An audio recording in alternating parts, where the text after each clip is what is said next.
As we start this season, we're really happy that we have the opportunity to speak to so many people.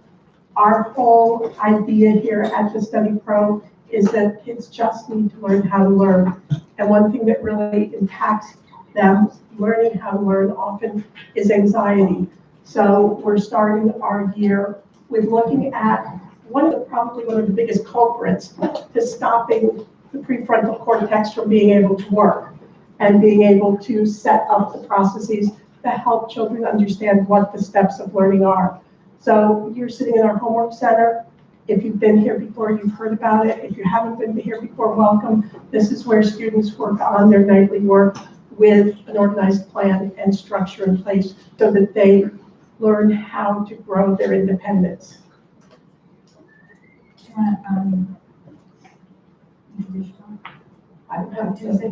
Kathy. This is Kathy. Oh, I'm Kathy Essig. I'm one of the founders. I'm Debbie Rosen. Hi, everybody. Who has been here before? Bunch. And then who is new?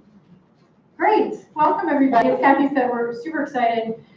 We created the center because we know that executive function is something that is or has not been as well understood. And that just like learning math or science or any other piece of content, it's extremely important to look at the process piece. For any of you who have kids that are in middle school or high school or beyond, you probably started to see that the process started to become as important as content, meaning whether or not I really understood how to approach my work, whether or not I really was able to chunk my work up and make a plan for that, and whether I was able to persevere and complete that work, turn that work in. Sometimes that has absolutely nothing to do with whether I'm able to actually do the math or the history or the science. And so we created a center to teach those skills and externalize those skills in a class in the Homework Center, as Kathy had talked about, and then also with one-to-one coaching. Another mission of ours, of course, is what you're participating in now, which is really helping for parents to see, where are the challenges, what are the challenges I can see, or what are the signs that I can see within my student to help me understand whether they're having executive function issues. And so for us, everything that we really talk about is the concept of process versus content. And we really believe that the role of the parent is to help provide a stable foundation for students so that they can manage the process. And the content, in most cases, is really left for school or if you do need outside help with that. But there really is a difference between the process and content, and that's one of the first things that we try to convey. So basically, often we ask ourselves, what is executive function? And, it has this large, broad meaning scientifically that it's the areas of the prefrontal cortex, the last part of your brain to develop, that hold all of the managing your time, managing your space, managing your ability to begin, managing your ability to have self-control. But really, all of that is something that's secondary in school to the directions. The teachers don't put that in the school directions. So for us, we look at it as, when we relate it to school, executive function is kind of like, as Harvard says, air traffic control. It's the place where everything has to come together. The child knows that a goal has been set when they look at their nightly homework, if they look at their nightly homework. But they often don't know the path towards that. You will see them put in a planner, study for history.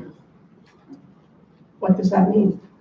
To kids, many kids, that's just a flat statement. And they really can't tell you how they're going to do that efficiently or correctly. So it's a hit and miss game. With understanding executive function and with understanding the tools that are necessary for success, very bright kids can meet their academic potential, because oftentimes we'll find a child who's really good in history and could have probably taught that history lesson. However, they got a C. And when you say to the teacher, gee, what happened? Well, they didn't turn their work in on time. or they didn't read the directions accurately. I needed this type of citation, and they used this type of citation. And so we aren't looking at their ability. We're really looking at a lot of processes that have nothing to do with knowledge. And that's what Debbie was referring to earlier. So we help the children make those adjustments. We help the children figure out what is that goal. It's a multi-step plan. And if I can't identify the plan that will get me the goal I want, I need to make adjustments. I can't live in the same thing and hoping a different expectation. That's the loop that many children with executive dysfunction get caught in. I earnestly really tried, but you did the same thing you did last time, and you got the same grade you got last time. And it's truly more frustrating for them than it is for all of us sitting in this room. So that's where we're going with our discussion today, with anxiety and overall with our discussion on executive function. So in executive function, as I was saying, we know I need to get my homework done.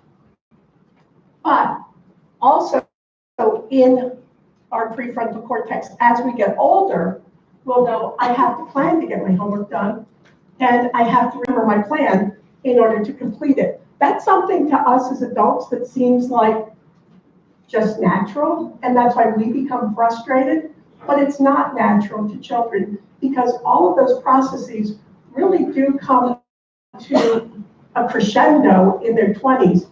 The final adult push towards their ultimate adult abilities occurs early to mid-teens. So we're asking kids to do a lot, potentially before they even understand time management. That's time management and planning are the two downfalls. They're usually behind everything. But time management, for instance, starts adult process about 14. Finishes for girls somewhere around 20, for guys somewhere around 28. So it gets easier and easier, but maybe we're asking too much early and we have to externalize those processes to make them accurate. So how many of you have asked your students, what do you have for homework? Don't you have to study for X? Right? And then how many of you have followed up and asked your student, do you know how to study for X? Some people have come to the study pro, thank you. Because one of the things that we're really trying to communicate here is that studying for vocabulary or studying for a history test is rarely as easy as just reviewing the material. Writing that paper is rarely as easy as just writing the paper. There's always tasks that meet a goal. So executive function is really just about getting stuff done. And it's about the emotional and the cognitive ability and surety within our prefrontal cortex to be able to manage initiation, persistence, emotional control. Oh, look, I'm gonna take a break over here in the kitchen. Or, oh, look, there's my phone, right? So these are all things that keep us from meeting our goals. So what happens many times is that the task falls out in the middle. I was able to start my paper, or I was even maybe able to finish my paper. Maybe I wasn't even able to turn my paper in. So all of a sudden, we're going, oh my gosh, they're not doing the things that we know are so important to that goal. It seems so obvious to us. They should just be doing it, right? At least I've had that. Does anyone else have that thing? And why is that? Because it is a developmental, executive function is developmental.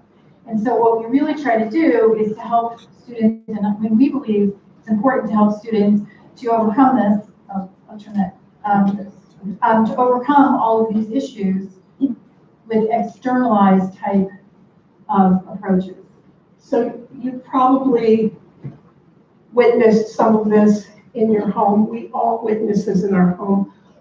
Some level of executive dysfunction occurs in most kids because it is maturational, and often if they're in very advanced classes from a young age, it will strip their executive functions. So even if you don't see in day-to-day life issues, you may see academic issues where I was in a class that wasn't really demanding, and all of a sudden I moved to a high school class.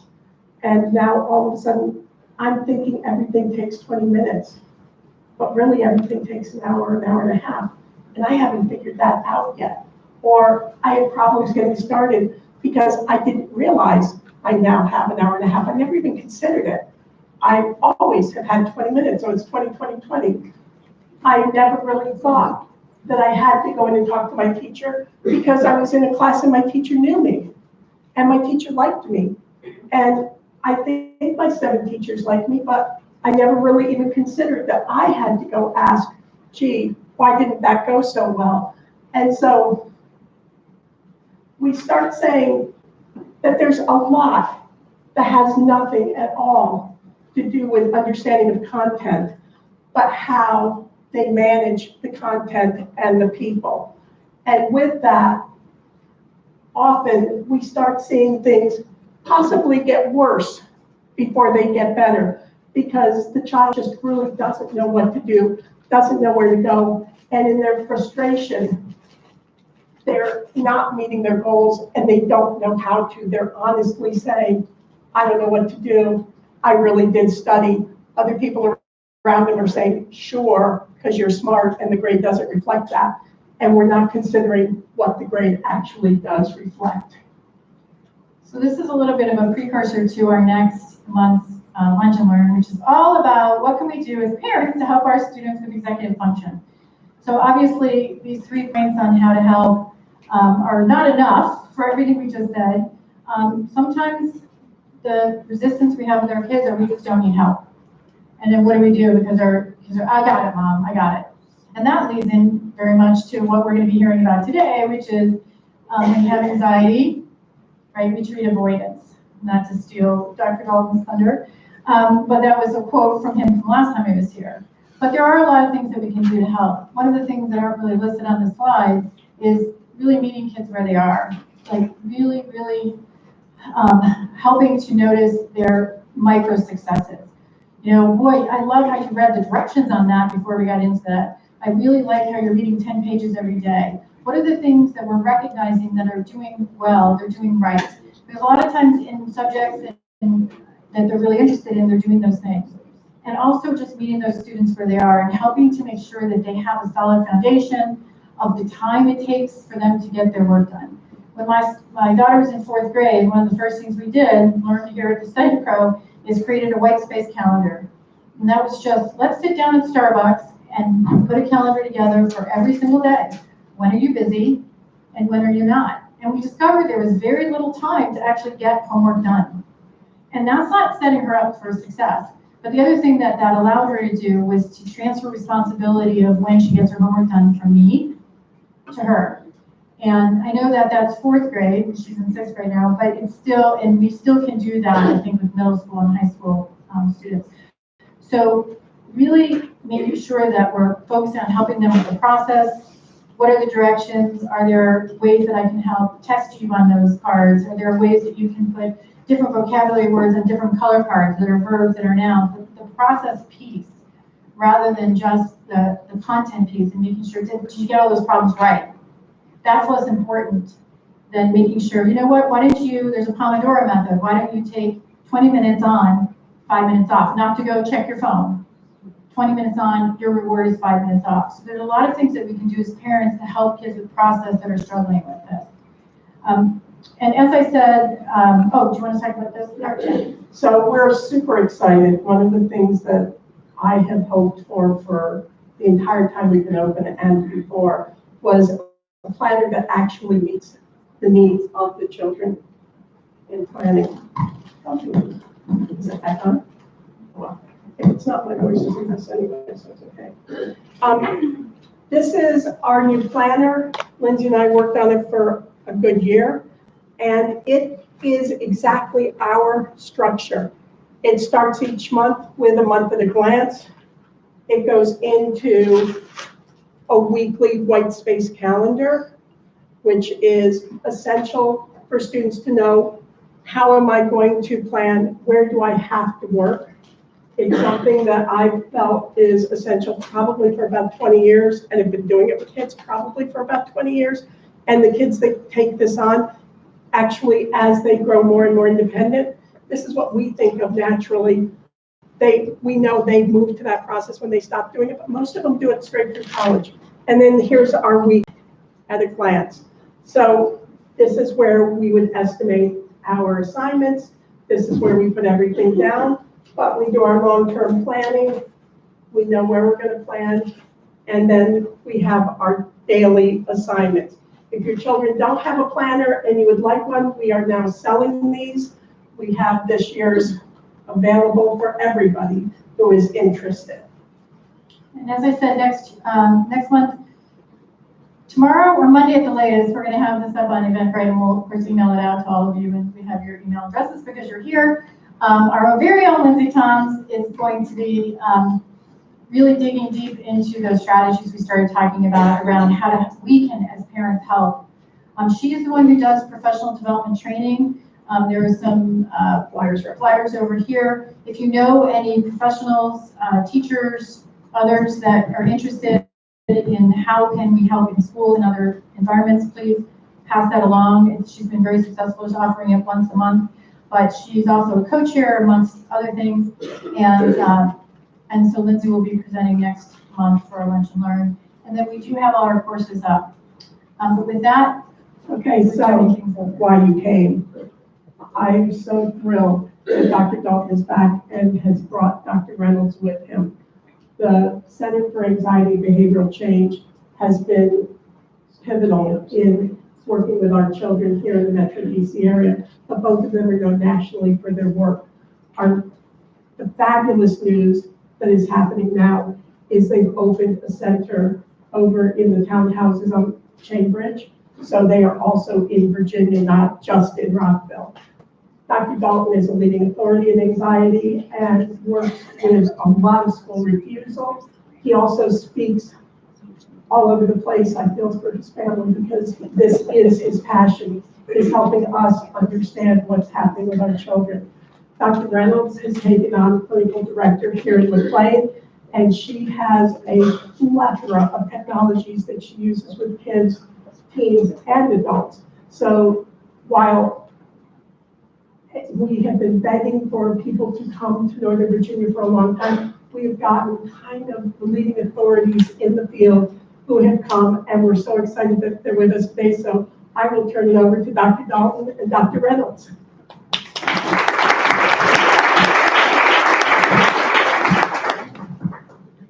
It's my first time using the Janet Jackson mic. I did the same thing. I can tell my age, right? Janet Jackson's my first reference. Either that or I'm answering phone calls, I'm not sure which one. Can everybody hear me okay? Okay. I'm just curious, I think this is my third time here. I don't want to repeat ourselves too much. Who has seen me talk here before at this? So not a huge number. Okay. So the first thing that I want to talk about is we want this to be conversational. We don't pretend to have a monopoly of information or knowledge about kids and anxiety disorders. Please feel free and stop and ask questions. We have slides that we use as an outline. We have a lot to get through, so we can't just have all questions, but please feel free to stop us as we're going forward. So what they were saying, what Kathy was saying, is that I do love giving talks. I give about 30 a year. At this point, I feel like the dissemination is really important because there's so many kids out there who are struggling, and there are such great things that can be done to alleviate their suffering, and that's what our mission is. That's why we care so much about what we do, and why we love what we do, because we get the front row seat to watching kids do things they didn't think they could do, and they learn things about themselves they could have learned no other way. And so I really do believe that kids who have anxiety and go through effective treatment for it are better off for having had it and gotten treated for it than never having it at all, because they've learned how to overrule fear as a decision-making tool. They've learned to pursue their values. They've learned that when they are pursuing their values, things that matter to them, and they're feeling anxious, that's like getting sweaty at the gym. It doesn't mean you're doing it wrong. It means you're getting a good workout. And we help kids to develop a different relationship with anxiety so they can learn more about what it means, but more importantly, what it does not mean. And it's wonderful because the kids teach us at least as much as we ever teach them. And so I'm always learning, working with the families that I work with and talking to the audiences that I talk to. Look, one of the things that I've learned, one of the things, we're going to take turns, by the way, going back and forth. One of the things that, and we're trying to not block the screen, with the online audience, so I'll try and put this in the corner. Where we can see over there. One of the things that I've learned is that if you have a kid who's smart, creative, and compassionate, the universe goes ahead and throws anxiety in for free. I mean, I'm only half joking when I say that because we do think of anxiety as the shadow of intelligence. And that these kids are born with these Ferrari engines, but what they need is the owner's manual so they know how to drive it, right? And so what happens here is that every virtue casts a shadow. We know that to be true. And the shadow cast by these great virtues is this vulnerability for anxiety. But anxiety is something that we can work with. In the vast majority of cases, we can really bring it down into a range of where it's no longer interfering with their lives. But these great edifices of virtue remain fully intact. Another reason why the kids really, I think, benefit so much from learning how to overcome these impulses to avoid as we're doing things. Now, as we're going through this, we're going to be doing today's talk more focused on the intersection of anxiety and education, because clearly these are not just teens and kids, these are students, and the major activity of being a kid is going to school. And so, of course, it's going to intersect in really important ways, and in transactional ways, which means anxiety will interfere with education, and then the education will be a cue for anxiety for a lot of these kids, especially when they have executive dysfunction, which I'm guessing is part of the reason a lot of you guys are involved with study group. And we know that if kids have ADHD, for instance, between 60 and 80%, by some estimates, will have an anxiety disorder at some point during their development. And so the two are kissing cousins in some really important ways. Okay? But we talk about this as a really important part because we want the kids to see what it is that's right with them. When I first meet a family, the first thing I say is not what brought you in, but why do you love being his or her mom or his or her dad? I want it to be a strength-based focus because we know that these kids are wonderful kids from great families who just happen to have an easy to arouse, hard to soothe nervous system and don't have the inherent skills necessary in order to regulate that system very effectively. And so we look at it as a skills deficit. At that point, we are able to get a better understanding of what we can do with them. Now I'm going to go through quickly some really scary stuff about kind of what's out there in terms of this generation and their anxiety. I don't want to go through this very long because this isn't the reason you're here. You want to know what it is that you can do about it. At the same time, it is important that we are aware of the waters these kids are swimming in because it'll help us to counterbalance what it is that they're experiencing. We also know, and the science tells us this, that when we ask parents to estimate the stress their kids are under, there's nationwide data that tells us that parents get this wrong, which will surprise nobody. But what did surprise me was the kind of the take-home message for this giant survey that was done by the American Psychological Association was by how much the parents were off. The parents were off by half. And so when I talk to parents, I always say, if you want to get a really good estimate of how anxious or stressed your child is, think in your mind of how stressed you believe them to be, and now double it. And you're getting a pretty good estimate, by that's what the science tells us, regarding just how much stress there is.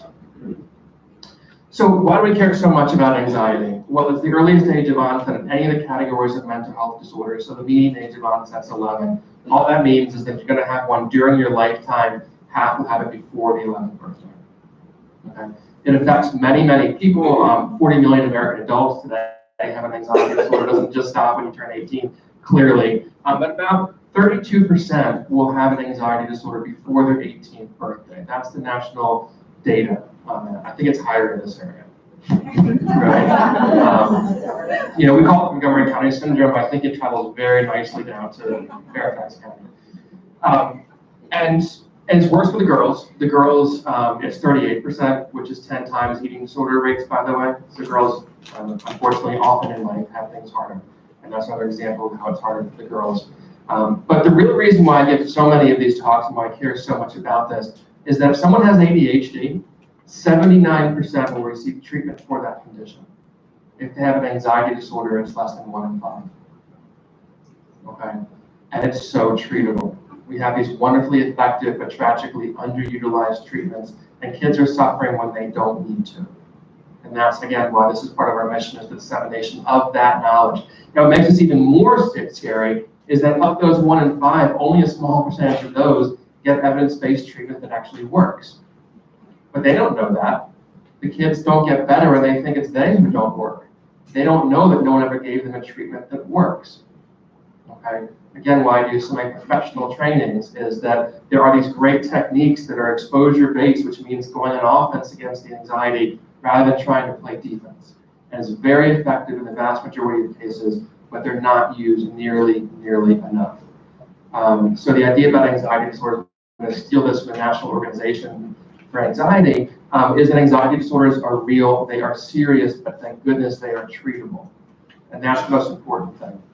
Here's the scary stuff, okay? I'm going to skip over that one. Here's the data, okay? A teen today is between 5 and 8 times more likely to have symptoms of an anxiety disorder than the same age peers did during World War II and the Great Depression. Okay. Right now, today, we know that teens on average are more stressed than their parents and more lonely than their grandparents. That's never happened before. We think back with nostalgia at the carefree time of our youth. I wonder how this generation is going to look back at their youth, because they're more stressed than we are today. UCLA does a survey every year of college freshmen. One of the questions they ask, since '85, is, do you feel overwhelmed? Okay. In '85, it was 18%. Last time we had data 2 years ago, it was 41%. Depression increased by a third between 2005 and 2014. The iPhone came out in 2008. There's a lot of different factors involved with this, and we're going to be talking tonight about what parents can be doing. But Monique and I were talking about this last night. We had someone come to us who's an allergist to educate us about. We see a lot of kids who have fears of allergies, and who also have allergies.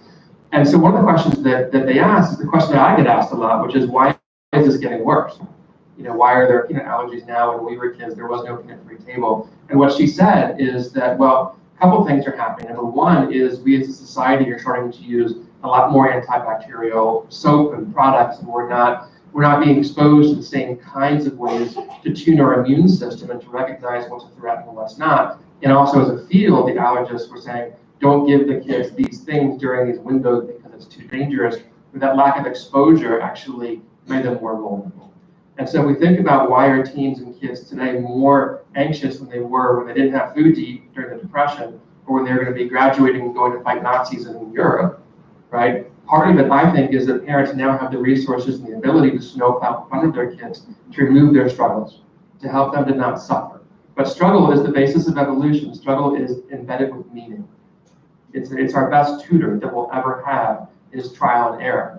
I went to my kids' back to school night 2 weeks ago, and one of the teachers just threw out this line. It seemed so easy for her, and it just rang true to me. She said, she was a math teacher. She said, we encourage our kids to make mistakes because mistakes are where the learning happens. And of course that's true, but I also expand that to say struggle is where the learning happens. It's where the growth occurs. And so what we want to do is to allow these blisters to turn into calluses. We want them to be able to develop a tolerance for their distress in a way. And so that's kind of what we'll be talking about today, and we'll be dovetailing that with how do we do that when it comes to education. Where's that line between accommodating a real disorder and enabling avoidance? Because what Debbie was saying, avoidance is our arch enemy. Avoidance is the lifeblood of any anxiety disorder. We don't treat anxiety at our center. We actually don't have to, because anxiety is two things. Anxiety is temporary and anxiety is harmless. What we treat is avoidance, and avoidance can ruin lives. And avoidance isn't just of school, although we certainly see plenty of that. It's not just of not going to parties or not doing homework. What kids are avoiding are emotions. They're avoiding their experience. They're turning away from part of themselves in that process. And in so doing, they are not learning that they are stronger than their emotions, and they can outlive them, they can outrace them, they can be anxious or they can be in distress while they're doing things. And I would also add that parents too, it's a parallel process for parents, right? So when we see our child in distress, that's really upsetting. And it's really hard for me to imagine that I'm supposed to let this happen, right? This is good for them. And so we often back up. That's when we snowplow. That's when we protect to prevent them from suffering, which seems like a really normal, natural thing to do, except in the case of anxious kids. Right, and an example I often use for that is another allergy. When one of my kids, when he was born, had these allergies, but we didn't know what it was. He just wasn't eating, it wasn't gaining weight. And so we went to the doctors, they couldn't tell us. We'll put him on Pediasure while we're figuring it out now and get him to be, at least gaining weight. Well, it turns out he had very subtle gut allergies. It took months to figure out, and one of the main allergies was to dairy. And Pediasure is, of course, made of dairy. Does that mean we were bad parents? No. It just means, is the FDA wrong when they recommend the food plate? No. This was not a good fit for this particular nervous system. And the same thing is true with an anxiety-based parenting style, is that the ways that we parent a kid with anxiety is different in qualitative and important ways for how we parent other kinds of kids with different systems. Because what will work for all of those kids is the equivalent of the FDA food plate, but for some kids, they're going to have an allergic reaction to those very healthy foods. And so that's why what we talk about here is largely very paradoxical and very counterintuitive. Okay, just really briefly, anxiety is a good thing. Anxiety keeps us safe. It stops us from repeating mistakes.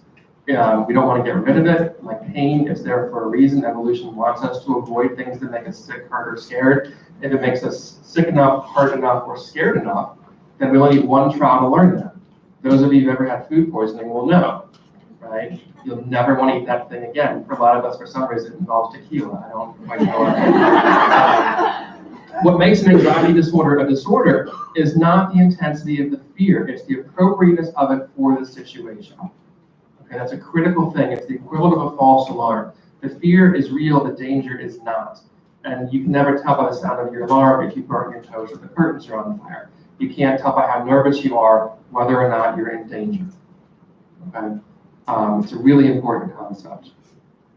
There's a whole list of different kinds of anxiety disorders. They're important in terms of how we approach treatment. OCD has an asterisk next to it because it got its own category of the last book of disorders. It's no longer considered an anxiety disorder, but certainly for most patients with that condition, it brings forth a great deal of anxiety. The important thing here, though, is there's one common thread that cuts across this entire list. It's a complicated term, but an easy concept. The term is called overvalued ideation. All it means is kids and adults think their thoughts are more important than they are. Okay? We want kids to have a different way of observing their own thoughts. They are not the voice in their head. They are the observer of the voice in their head. They are the silence in between thoughts. Thoughts happen. Don't believe everything you think. Thoughts are fundamentally inconsequential. Think of exciting thoughts as yellow, think of scary thoughts as purple, whatever. And if you look inside any of those balloons, you have different colored balloons, you pop one of them, what's inside? The same thing, nothing. That's what balloons are. But when we have these thoughts and we overvalue them, then we are empowering them. We are inviting the heckler on stage to have a debate. We're elevating the importance of that thought. When we have the behind the scenes footage and realize that thoughts happen, but thoughts are not evidence, in the same way that feelings are not facts, then we're moving the needle. We're helping kids to have a different relationship with their anxiety. We are helping them to have an informed observer status of their own thoughts. Okay? So some of you may know, as parents of anxious children, that there's a genetic component to anxiety.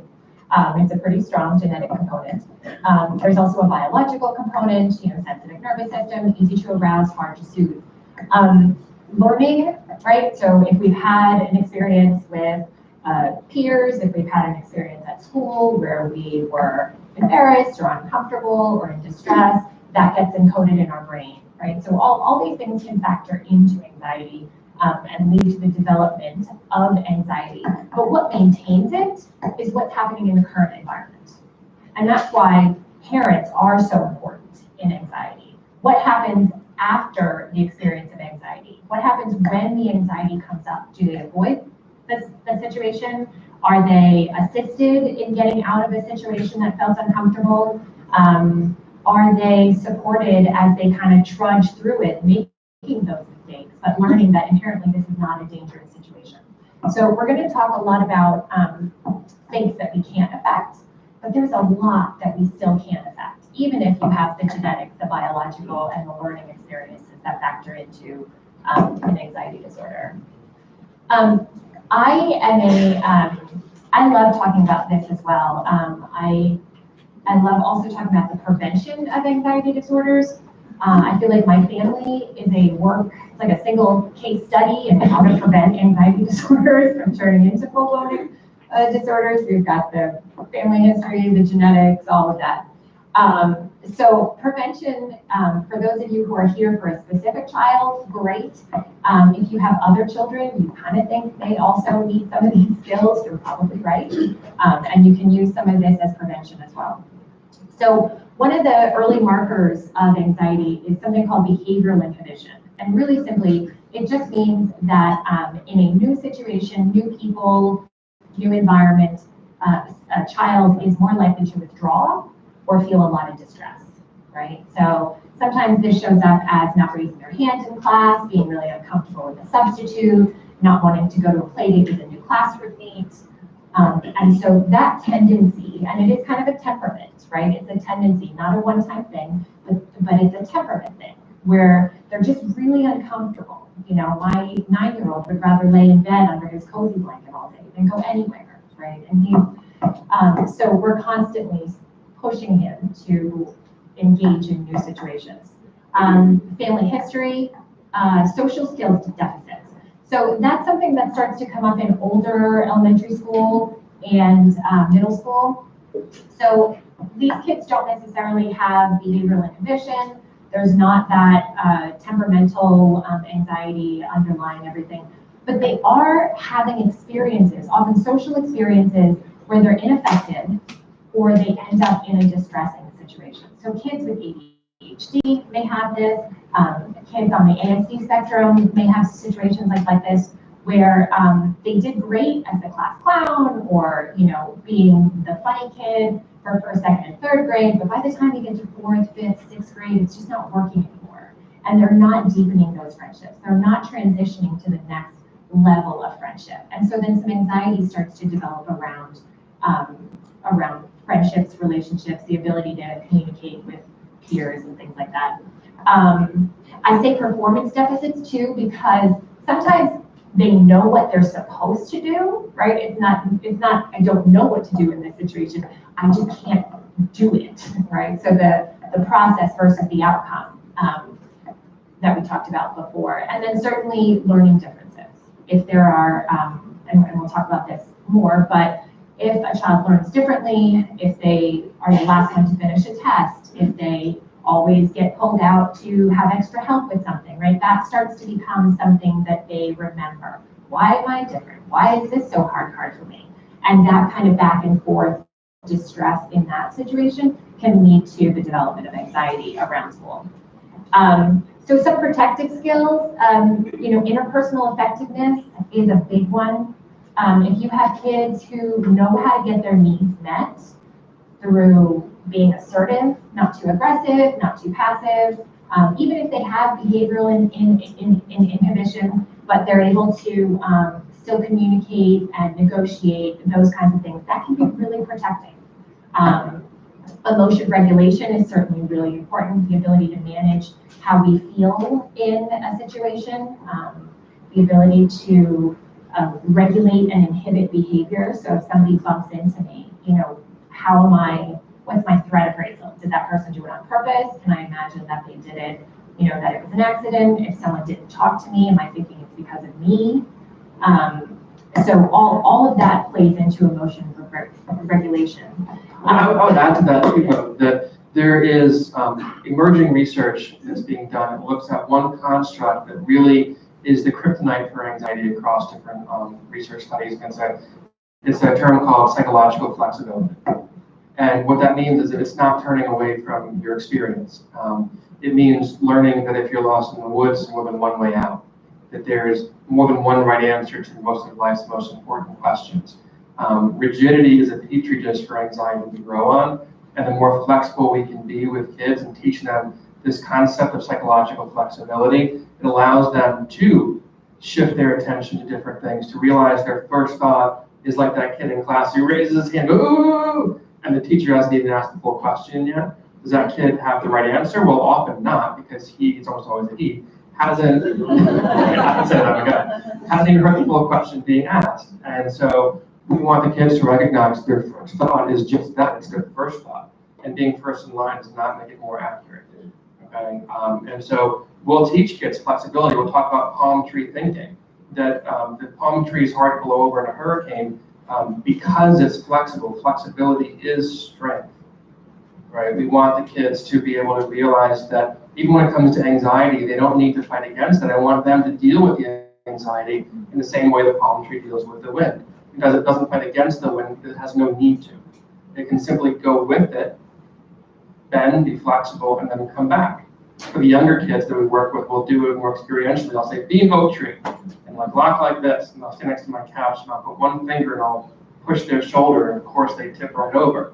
I'll say, all right, be a palm tree, and part that I touch, you move just that part, and they're impossible to push over. And the whole idea is that flexibility is strength, rigidity is the birthplace of anxiety for a lot of these kids. Okay? And this is something you guys can practice at home too. So if your child comes home and says, I didn't turn in this assignment, or I wasn't able to finish this work because, well, why not? Well, because my teacher didn't give me the right instructions. Okay, what else might be another reason? I'm not saying no, but what's another reason that might have happened? Well, because I didn't bring home my binder. Okay, what else is another reason, right? Kind of prompting them and encouraging them. My teacher hates me. Okay, that might be true. I'm not saying it's not, but what else might also be true? And so that's something that we're constantly asking in my house. I don't actually know, right? So we're cultivating the uncertainty. We don't know the answers. I don't know what the truth of that is. But I do know that you don't know either. So what are some other options? What are all the things that might be true? And it's interesting, if you have a kid follow this path and they know you're not going to go down these, so which is the right answer, you're just coming up with solutions, you're just coming up with options, it's actually really effective to get them to keep thinking and keep thinking and keep thinking. Well, I want to think there too, that's maybe a little bit different. I also have a child who has some special needs who needs a lot of the same kind of scaffolding. And so one of the things that I've learned when kids are struggling, we're talking a lot about hidden avoidance, and clearly this can be part of it when people avoid doing homework. But one of the things that I've learned is really important, and so take this to heart, is that there is no grade or there is no homework assignment more important than your relationship with your child. And it is so easy to forget that in the moment when we catch the anxiety and say, what do you mean you haven't begun studying yet? You said you were up here, and I came up and you're on your screen again. It's almost bedtime, it's time to get working. And it's so easy to get pulled into that vortex of their stress and their anxiety. The more that we are aware that a lot of what we're seeing is not only executive dysfunction, that's part of it, with the poor planning, organization, and initiation, but a large part of it also is anxiety-based avoidance, right? Remember, evolution wants us to avoid things. So they're doing exactly the right thing at exactly the wrong time. They're avoiding things that cause distress but don't increase danger, risk, or any kind of physical repercussions. So just the last one here is attention shifting. And attention shifting is really important for all of us. Attention shifting means I'm not doing anything to the source of the stress. I'm literally just letting it be there. I'm engaging with it, I'm staying present, I'm here, but I'm shifting my attention to something else, right? I'm having a lot of anxiety and distress about this test tomorrow. I'm having thoughts that tell me I'm gonna fail, this is gonna be terrible, and I'm able to shift my attention to focus on my work anyway. And we can imagine how hard that is. And so that is a protective skill, but it's also one that can be supported and scaffolded. Okay, so more about anxiety, our favorite topic. Again, anxiety is not a disorder. Anxiety is a helpful and useful thing. And we're going to talk briefly about where it comes from. It's going to inform what do we do about it. Those of you that Psych 101 recognize the term classical conditioning. It just means paired association. And if I say peanut butter, you guys will say jelly. I'm hearing allergy more and more often the more I do that. And you're not thinking like jelly. Where did it come from? How did you do that? How did you all have the same word pop into your head? Well, it was out of your awareness and out of your volition. It was simply happening at a base level because of the paired association. We know in neurology that neurons that, can you guys hear me? Okay. That neurons that fire together, wire together is the term that we use. So that's classical conditioning. Modeling is really important for parents to understand, though, because we learn best through observation. Thank God for YouTube videos for IKEA furniture put together. It's much better than trying to read their manual, is to see someone doing it. That's the way humans learn the best. That's the way we were designed to learn. Yet, anxiety is contagious, okay, as much as the flu. And so when they are observing their caregivers, who they perceive as this really powerful being, remember when we were kids, parents didn't seem like people, they seemed like they were just something altogether different. It's really important that we model what we want them to see, because just as anxiety is contagious, calm is contagious. Okay, and we'll be going through some slides in a little bit, go into more detail about that, but please remember that you want to show them how to respond, not tell them. You can cope out loud, with age-appropriate things in your life. Oh, I had this big presentation, I was so stressed about it, but then I reminded myself that I can do hard things. Something along those lines is very useful and powerful. Information transfer. We still have caveman brain. We evolved very, very slowly. And so if something happened to our best friend Gunther back in the caveman days, that was really important information for us to know. But now we get access to 7 billion stories instantaneously. And humans are really bad with understanding probabilities. It's why a lottery is a thing, right? Is that we have a hard time. It's even harder when it comes to fear. It's very easy for us to confuse fear and probability. Sharks, yeah, they attack people and often they kill people. What's more dangerous at the beach than sharks? Sand. Sand kills more people every year than sharks do. People like it. Happened in Ocean City 2 years ago. Someone died in the collapsing hole in the sand. So it's really important that we understand these kids are swimming in waters that we didn't grow up in, and they're getting access not just to the CNN, God help us, but also to their friends' social media in a ubiquitous way, and so they're getting much more of an information transfer than they did before. Let's talk about education and anxiety. Okay. When someone has a learning difference, and often they're not fully diagnosed. I can't tell you how often I'm seeing middle school students come in who begin to refuse school after doing well academically all the way through. And lo and behold, they have an undiagnosed processing speed disorder. And the thing is that they could keep 5 balls in the air juggling, right? They were just barely holding on because they're smart. And then someone throws them the 7, and you never just drop the 7. They all come down. And I see that happen all the time in these situations. So if you have a learning difference, we know you're going to have a lot of frustration. Frustration is an aversive state. It's a drive reduction state like hunger. When you have it, you want to get rid of it. It can lead to anger and avoidance, but I also tell the kids that frustration is the birthplace of creativity. And kids will often say to me things like, well, how do I do this thing? How do I get better at feeling my emotions? How do I get better at getting myself to do homework when I don't want to? And it's always a one-word, really easy answer. It's practice. The way we learn any skill is that we practice doing it with feedback from people who can do it better than we can, and we incorporate the new skill. But what happens is that when we feel, if we don't know that, if we don't have the skill set to be able to go a different way, when you're going the same way every day to work, and one day you're going in a different way halfway there, you don't pay attention to make sure you turn right, the place usually goes straight, you're going to end up going straight. It's going to be an automatic pilot kind of a mode. The same thing is true for kids. When they have paired over their time frustration with schoolwork, which leads to anxiety-based apprehension about doing it next time, which leads either to anger or it leads to avoidance of doing it. Avoidance is just procrastination. Procrastination is avoidance by a different name. It's basically it's avoidance without feeling guilty because you're promising yourself you're going to do it anyway. It's a permission-giving statement, basically, to yourself.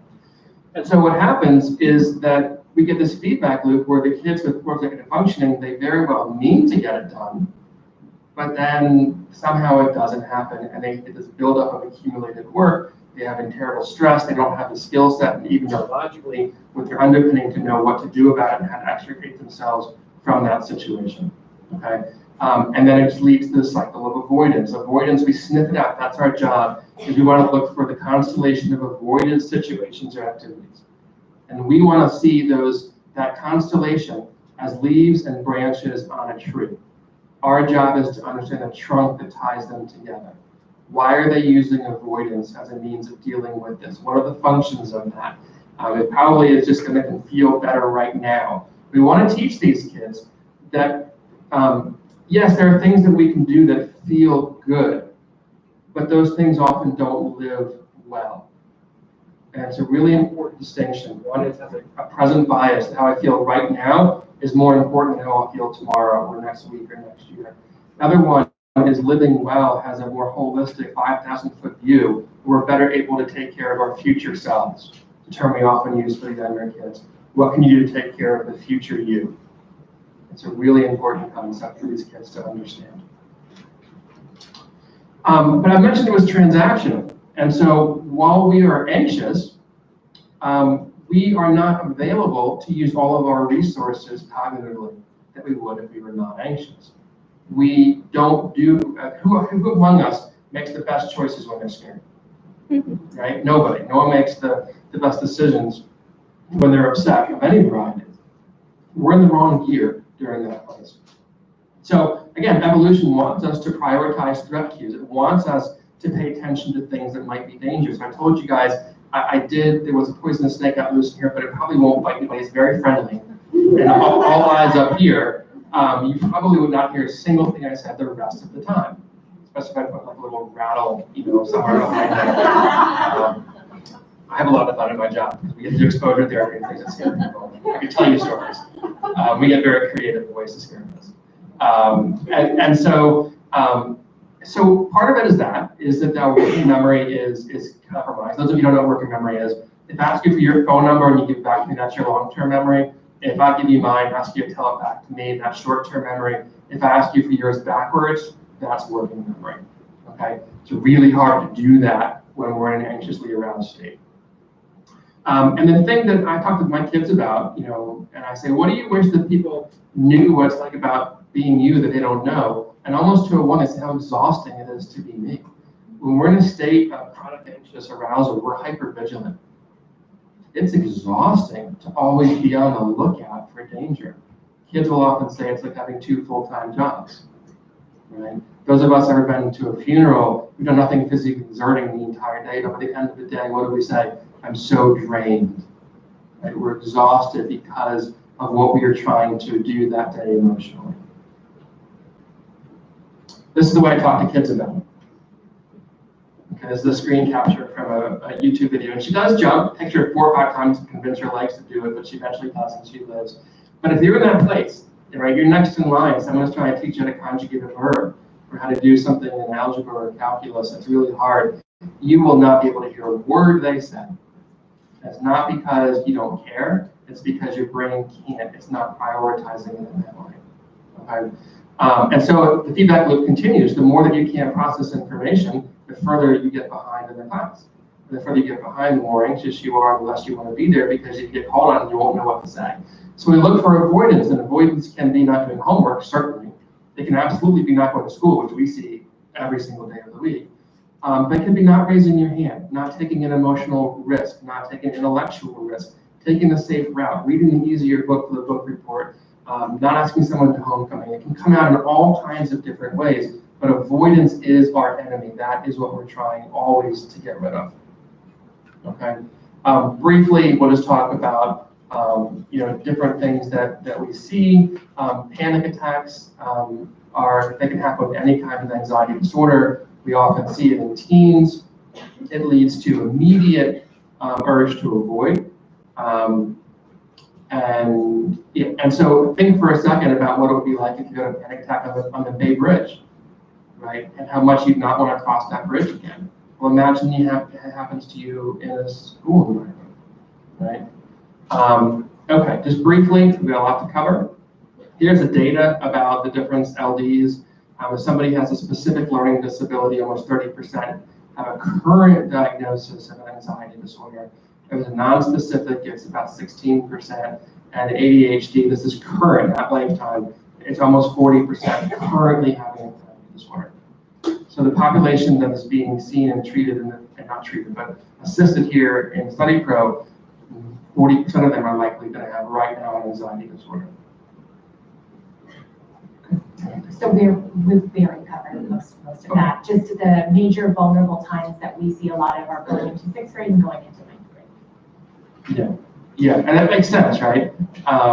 And middle school, by the way, I always joke that thank God there's never any middle school reunions. No one ever says, "Oh, middle school, those are the best years of my life." They're hard years. They're hard academically, they're hard physically, they're hard socially. I have a 6th grader, but they all smell like goats too, so it's a whole different situation. And so we want to understand that they're going through dramatic changes as they're doing this. Not just the transitions in their physical space, but the transitions that they're going through developmentally, which is also really important. You want to do this?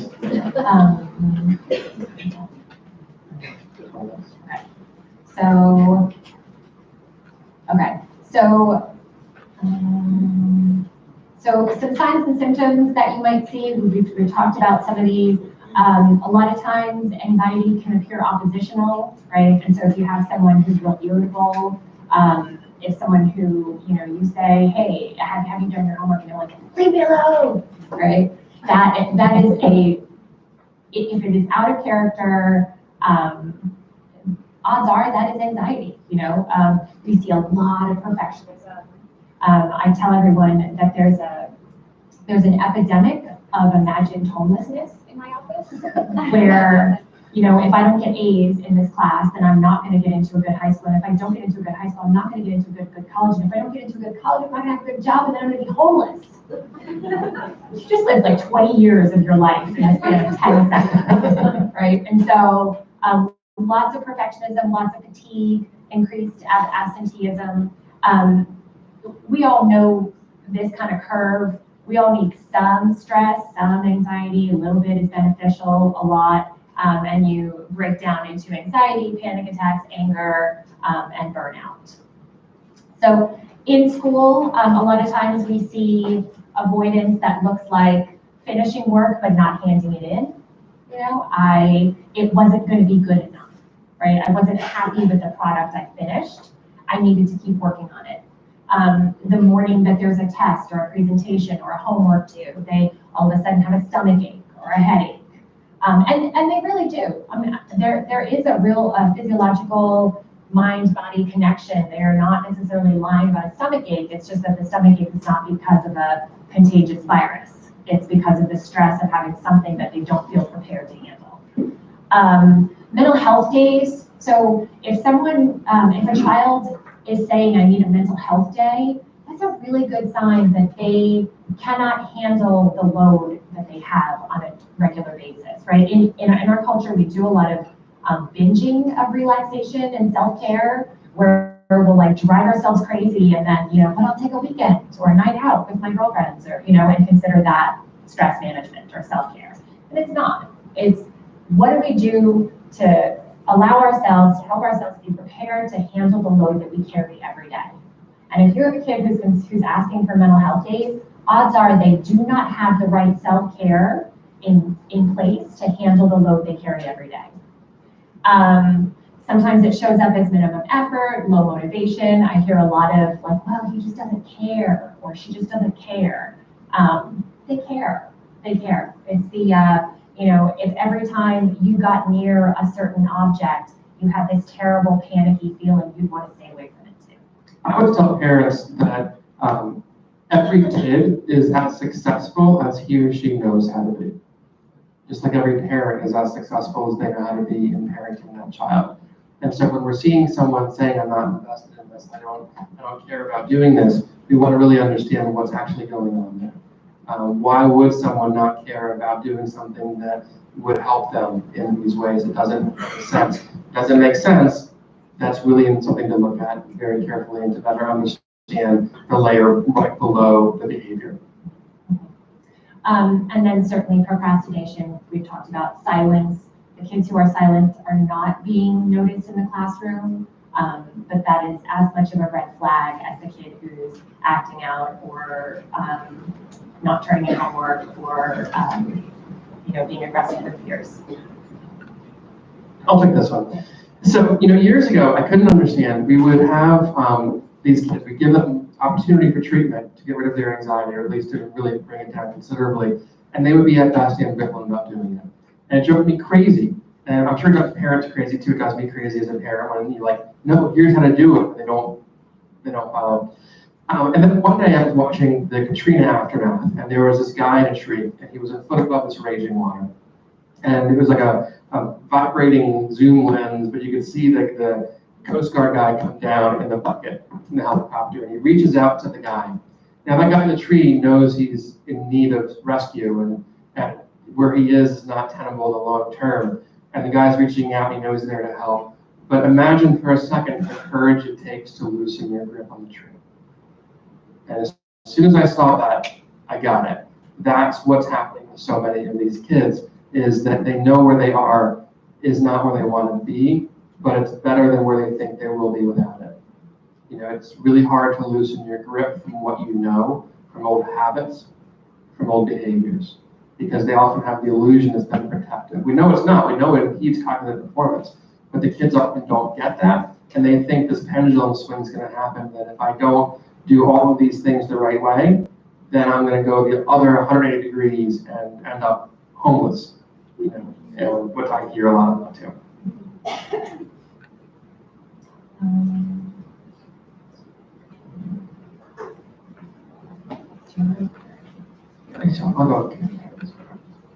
Okay, so part of what we do when we work with families, and obviously the kids and teens too, is that we want them to have a different understanding of their anxiety, a different relationship with it. So we often use this metaphor. Imagine that you're there at the Empire State Building in the observation deck. It's a beautiful day, you're there with friends, maybe it's escorting a field trip with the kids or whatever it might be. And out of nowhere, the fire alarm sounds. I've never heard it, but I'm guessing it's not a fun noise to hear when you're in the observation deck of the Empire State Building. Everyone there is going to be likely a 7, 8, 9, or 10 out of 10 level of anxiety. They're going to have a lot of intrusive, scary thoughts. They're going to have thoughts about fire rising. They're going to have thoughts about 9/11. They're going to have all kinds of scary thoughts, and they'll have one unified thought, which is the urge to flee, which is how do I get out? Where are the stairs? How do I get out of this environment? Okay. Now imagine the same scenario, but a few minutes prior, there's an announcement, and they say, this is the superintendent of the building. We're here with the fire marshal. There's been some problems with our fire alarm system, so we'll be testing it soon. If there happens to be a real emergency, we'll announce it over loudspeakers.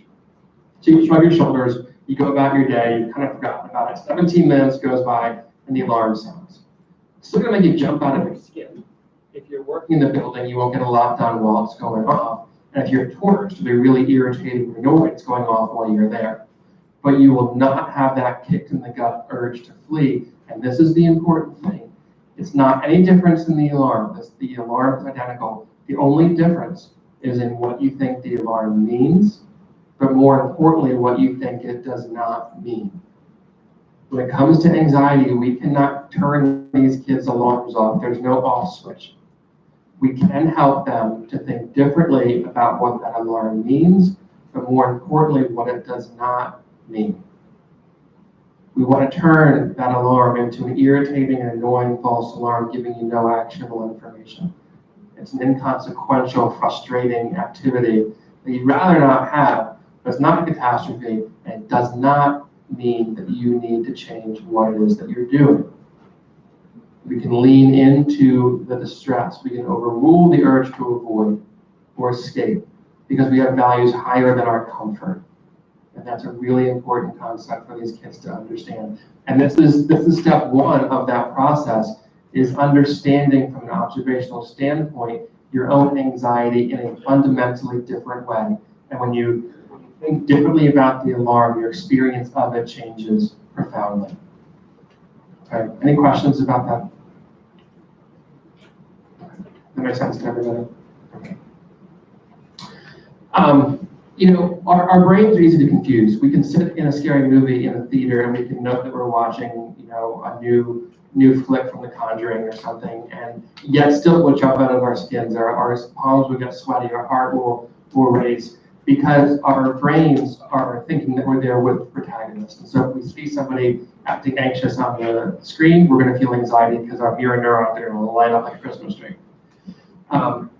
And I'll do this with kids, I'll show them a scary clip of a movie or a trailer of a movie, and I'll have them be observationally aware of their physiology and their emotions as they're watching it, the anticipation, the fear, the urge to look away and cover their eyes. And then we'll watch the same scenes, but literally the behind the scenes footage.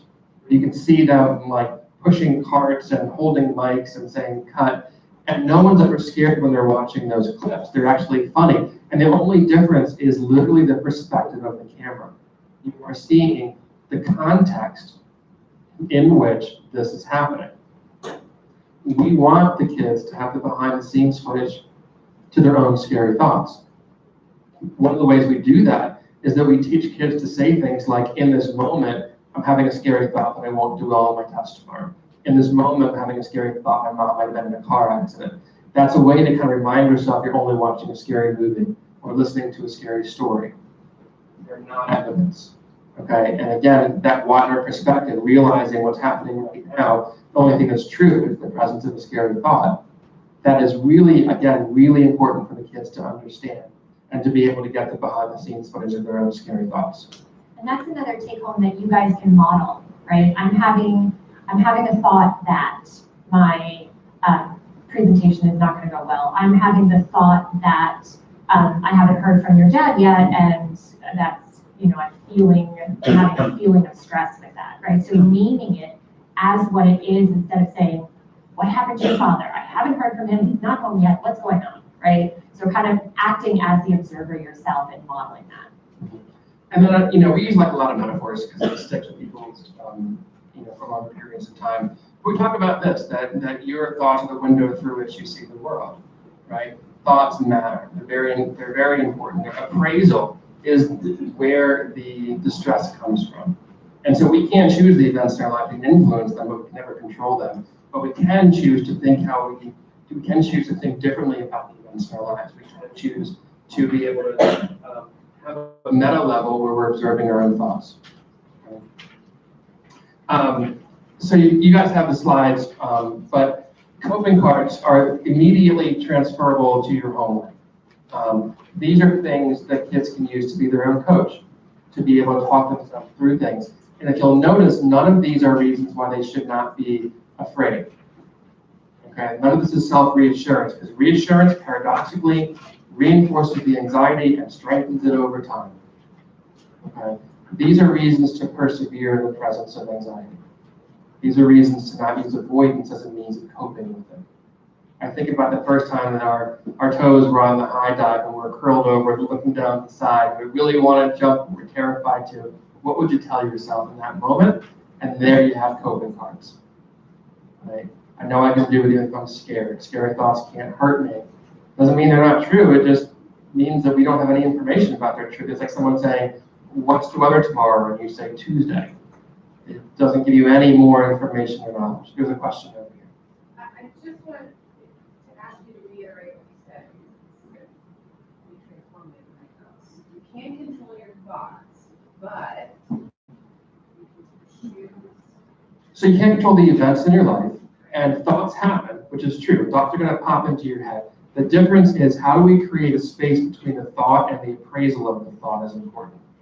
Okay? How do we see those thoughts as inconsequential? How do we see them as things that happen like an itch or a hunger pain or a sneeze? They are events. They are not identities. And it's the overvaluation of those thoughts. It is forgetting, as Mo says, confusing the mountain with the weather. Right? I love that metaphor. And so, we have these thoughts. We are not those thoughts. They're things that we have, and we get to choose how we respond to them. Yeah, you're welcome. Yeah. Go over what you said about reassurance. Oh yeah, so let me go through that. Okay. So much to cover. Let me show you. We have a video straight joke. Is it in here? Yeah. So let me go through it. It is. It is in there? Okay. Okay. There we go. So it's really interesting. Behavior has functions. The one thing behavior is never is random. Okay. And so this next part is going to be really an important takeaway for you guys. I want you guys to think of your attention as your child's paycheck. What that means is you want to be exceptionally careful what you pay them for. Okay? Think of the anxiety as distinct and different from the child experiencing it. I want you to think of that anxiety as a dog begging for food, only it's begging for attention. And when I have my big goof and begging for food, it's rather stinky, it might be tempting to cut off pieces of my steak and say, now go away and never beg again, right? But we know that's folly, that he'll go away very briefly, and then he'll come back, and now he knows he can get it, so he'll beg more and more vociferously over time. When we attend to distress-based behaviors, anxiety in particular, we are feeding the dog and hoping it doesn't beg anymore. Okay? That's why reassurance does not work. What we recommend in its place is this. Let's say that you are terrified to fly, but you want a trip to Hawaii, and so you decide to suck it up and go on it, and you're halfway over the ocean, your Xanax is worn off, and you hit a really rough patch of turbulence, and the plane's bouncing around. I don't always laugh at that because you can always relate to this one. I promise you what you will do is you will look around you and see what everybody else is responding to it, especially the flight crew, right? Now imagine for a minute the flight attendant who's this kind of old grizzled banana woman, and they say, okay, everybody remain calm. The winds are very firmly attached. We're not going to crash. Just stay in your seats and we'll make it through it. We're going to be fine. Okay? That's example one. Example two, same situation. This time she says, ma'am, would you like tea or coffee with your lunch? One is offering reassurance, which validates the need to ask for it, serves to strengthen the anxiety response over time. It increases the need for them to be in proximity to you in order to cope effectively with their own feelings. The other one is modeling non-anxious arousal. It's calm as contagious. It is a much more powerful, much more effective strategy for us to use. Okay, we cannot reassure a kid out of anxiety because these kids are too smart and they can always think of a yes but, and they're going to get into a mental chess match with themselves, and it's going to just stay focused on that theme rather than saying, I don't know, that makes me anxious and that's okay. I can tolerate the uncertainty of not knowing for sure. Right? Trying to get certainty is like trying to grab a handful of smoke. You can see it, you can never get it anyway. So it's a fool's errand. So the only thing we have left is to tolerate the uncertainty of what it is that we do. Okay? We're going to, well, we have 5 minutes left? Sure. For reassurance, I often get parents who ask, how should I answer the question at all, right? And so what's the difference between a question that, a reassurance-seeking question and a regular question? And so, if it's a regular question, they might ask once, right? If it's a reassurance-seeking question, they're going to ask again. Are you sure this is true? Are you sure this is true? One person, or if it's a regular question, it might be for information, right? So what is what's the schedule for tomorrow? The reassurance-seeking question is not for real information, it's just for process, right? The process of asking and hearing is soothing something for them, but in a really maladaptive way that then has to continue and continue. And the other thing with reassuring questions are if kids are asking us, so when they're really little, they think we know everything. When they get a little bit older, they know we don't. So are they asking you as an authority in the field, right? Or is my kid turning to me on the airplane and saying, is this okay? Are the wings okay? I don't know. I'm not a pilot. Like that's a reassurance question. And so it's really, so kind of looking at those things. Is it repetitive? Is it information seeking or not? And are you actually equipped to answer the question, or is the person they're asking equipped to answer the question as an authority? And so what do we do instead? That's always the next question, right? We're not going to be evil parents and just totally ignore them. So what we do is we validate the anxiety, because I can tell you feel nervous right now. What can you do when you feel this way? Or what can you tell yourself when you feel this way? I want to have it be a business-like tone of voice. It's not just the words you're saying, but the way you're saying it. Okay? Think of a bank teller, how they would have a transaction. But you're also referencing their own internal coping structures in the presence of anxious arousal. Remember classical conditioning. Neurons that fire together, wire together. What that means is that if we can have them look internally for appropriate coping self-statements, where non-avoidance skills broadly defined in the presence of anxious arousal, if we do it enough times, the presence of anxious arousal cues the appropriate coping response through full conditioning. Again, how do we cope? We practice coping. And over time, we get better at it because our brain, it's like walking down a pathway. The first time, it's just a rough patch and there's branches up in the ground. But the 50th time, there's going to be a trail you can follow. And the same thing is true for people who are speaking as well. I know we're almost out of time. We do want to show a video. I'll warn you, it's a tearjerker. There's always a few wet eyes in the audience. I want you guys to think about what it is that we're seeing here, okay? We're looking at not giving reassurance, not rescuing someone when they're in distress, but we're also going to be looking at a term that we call watering the seeds, not the weeds. Okay, if you want to see a behavior increase, you reinforce it with your attention. What that means is that we don't use that same reinforcement in the presence of behaviors that we don't want to see grow, like weeds, but we give it in spades to behaviors that are effective coping skills that we want to see grow. Think of it like planting seeds among the weeds and selectively watering the seeds and not the weeds. Over time, the weeds will wither and the seeds will grow. So this is a flashback scene from the movie Ray about Ray Charles. Ray was not born blind. He lost his vision as a young boy. This is a flashback scene where he's just finally lost all of his vision and he's trying to follow this cricket into their shanty where the mom is. Okay, and so we'll watch it now.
So it's a powerful scene, right?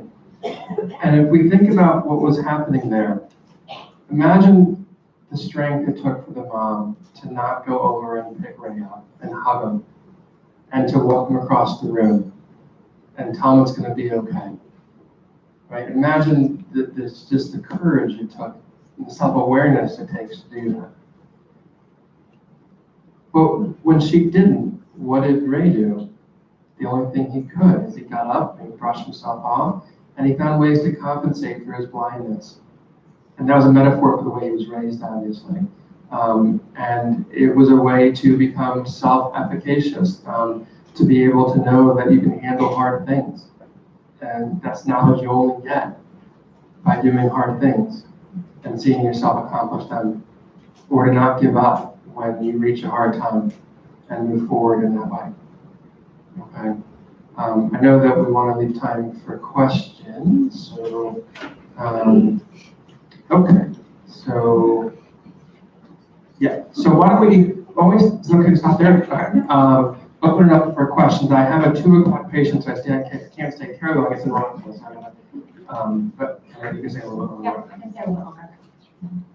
I think your strategies and I was very useful, and I lots of ways to use them with my daughter. And one of the areas that I've been thinking about as you speak is eating. My daughter has a stomachache at dinner. She needs to eat within a certain period of time because we don't have all night for dinner. And I don't know how to overcome but I can't eat because I have stomach. The question is about somatic complaints about stomach aches. Do you have another? Sure. I think I would start as, looking at the functional, the function of that behavior, right? So what is the stomach ache related to? Is it related to not wanting to be at the table? Is it related to not liking the food? Is there an anxiety situation going on? Is there something medical? So I feel like that drives the plan going forward. What is having that stomach ache and not eating? How does that serve her? And then also, what we like to do is to kind of model, like, okay, sometimes they get the deal. You have a little kid sometimes, if they skin their knee and you go, oh my God, what happened? Then they cry. I think part of it is there too. One of my kids vomits 3 or 4 times a week. It's lovely at our house. And so I'm like, all right, did you bring your bag in the car? I don't want to get out of my seats. And so the whole idea is very matter of fact, like this is not a catastrophe that you're feeling this way. We have a lot of kids that come to the Mayo Clinic's chronic pain rehab program, so I have a lot of experience working with somatic disorders, whether they are happening neurologically or they're happening in their nervous system down further below. We see that, and what we want to do is maintain functionality in the presence of distress. The idea is that just like anxiety, any kind of subjective state is increased by attention. And so differential attention on yourself, but really it's about not reinforcing it by not allowing it to pay off with avoidance, not allowing it to be something that lets her get out of doing certain things, and then not including getting a lot of attention from the family. So at Mayo, for 3 weeks, for those kids who have complex regional pain syndrome and sometimes use wheelchairs, they work on perseverance in the presence of distress, which sounds a whole lot like what we do with anxiety. So it's actually a very similar approach. Yes, in fact. So my son is very little still. He's 7 with ADHD and anxiety. So he doesn't know how to process emotions at all. And so much of his anxiety comes out as anger. So what do you do with a kid that is fundamentally having a panic attack, but it looks like he's like screaming and yelling and being aggressive? The question is, what do you do with a kid who exhibits anxiety through aggressive acting out and anger? So he didn't invent that. That happens a lot. So if we want to change a behavior, there's 3 ways we can change a behavior. We can punish it. Doesn't work very well. Punishment has a higher correlation with the mood of the parent than the behavior of the kid. Wait, I can't hear you. You can't hear me? Okay. I'll try again. We can punish behavior, but punishment has a lot of problems. Number one is doesn't teach the kid what they should do, rather what they shouldn't do. Has a higher correlation with the mood of the parent than the behavior of the kid. What we could do is that we could figure out the functions underlying it, what is he trying to avoid or obtain, and turn that spigot off. That's necessary but not sufficient. It's going to increase the behavior that we're trying to decrease initially before it goes down. So our magic trick is something called differential reinforcement. What it really is that we reinforce positive opposites.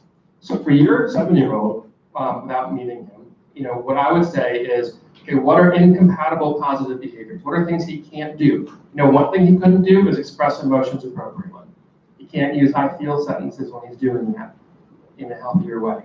And so we would practice in my office, practice using I feel sentences. We have an emotion wheel that we do to help kids go identify their emotions, We'll do emotional induction exercises. We'll watch clips and YouTube videos and say, what do you feel right now? What are they feeling right now? To give them more experiential interaction with their own emotions, helping them to label and name them. And then we work on expressing them appropriately. There was this old movie, it's a bad one, called Volcano. It was Tommy Lee Jones flick, where there's a volcano in the middle of Los Angeles, and this lava is coming down the main part of the road. They keep trying to block it, but it's too heavy. They can't do it. So one of the guys comes up with an idea of deflecting it into the aqueducts. They can't stop it, they can change the flow into an avenue that will not damage things. That's what we do. The anger is real, it's probably very valid. But what he needs are skills to be able to process and express it in an appropriate way. And that's what we would do. And then reinforce. Anytime he uses I feel sentences or anything appropriate like that. And I think that a lot of times we look at a behavior as a whole chunk instead of breaking it into pieces.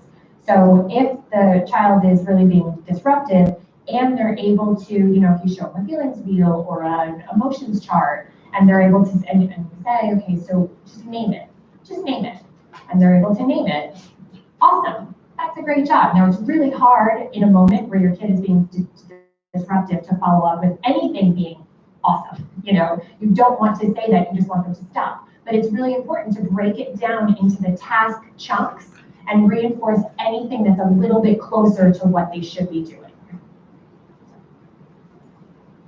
So I have an older child in high school with ADHD anxiety. How much help children with test anxiety specifically? I actually, you were at the other night, so I was speaking twice a week. But a light bulb went off hearing about how anxiety affects working memory, which I think that knows this stuff, but when it gets in the testing situation, it just won't show it. And so how do you work with that, and how do you work with that situation? So a batter in baseball can hit the ball further if they hold the bat less tightly. The same thing is true for these grades. It is the appraisal of the artificial importance of these grades that increases their feeling that this is so important to life and death situation that impairs their ability to do that. So what we do for those kids, at least what I do it, is the first step is we list out all the things that tests don't measure. You don't measure your self-worth, your creativity, your kindness, your character, your strength, your persistence, any of those things. And those are durable and much more important than what you get in the 10th grade class in the algebra class or something like that. And so we put the context surrounding these grades, because for these kids, they don't have life experiences to be able to know these things don't matter nearly as important as they do, as much as they think they matter. I'll go through exercises. I'll list out a bunch of things and have kids say, which bucket, is that a big deal, medium deal, or a little deal? And I'll say things like getting a C+ on a test. I see a lot of kids who are very high achieving perfectionistic, and they will say, that's a really big deal. And I'll say, okay, what if your parents told you you're moving to Beijing? What deal would that be? That's a big deal. Wait, those go in the same bucket? I'm not sure how those fit together. Like one does, oh, okay, maybe that one actually isn't that big of a deal. And so we keep in mind that feeling like things are a big deal does not tell us they in fact are a big deal. So the more that we can demystify these performance situations and see them as situations where failure is feedback, success is not linear. Success and failure do not walk down different paths. They hold hands and walk down the same path. I love the expression, may fail early and often. The idea is we want to have a different relationship with our expectations. Failure is where the learning happens. It's how we grow. It's how things develop over time. And what I find is that when we can have them decatastrophize a negative occurrence on the thing, they hold the bat less tightly. And what actually happens, they actually increase their efficiency cognitively and they end up performing better, which to me isn't nearly as important as they're learning skills to be able to put context surrounding the events in their lives. I have to run because I have a patient coming in, but Mo will take over. Thank you guys so much.